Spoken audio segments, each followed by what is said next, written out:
us all. Reactions have been pouring in from all walks of life, even while family and friends and the whole country comes to terms with this sudden loss at this critical time. But debate on how to remember him has arisen.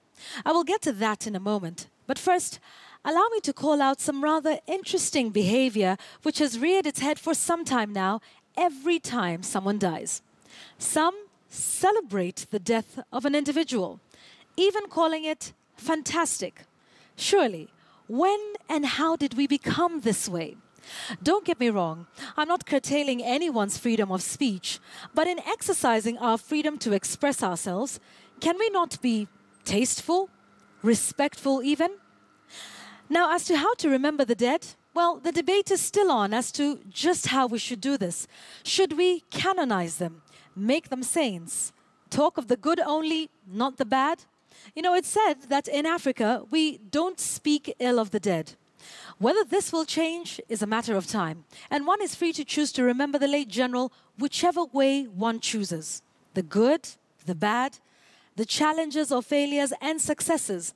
It is, after all, a personal reflection. So by all means, eulogize him whichever way you like.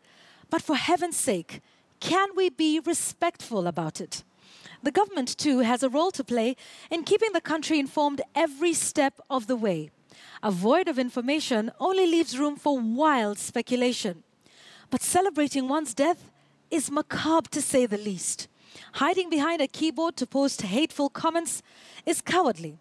But most of all, ladies and gentlemen, let's not forget that his family is also grieving, a very personal loss, and we must give them the space, the time, the privacy and respect to mourn their departed.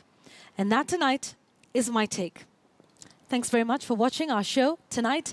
And always, our sign language interpreter was Marisha Witty. I'm Yvonne Okwara Matole. I will see you tomorrow on Kivumbi 2017, where we will be discussing corruption and whether this will be or should be an election issue.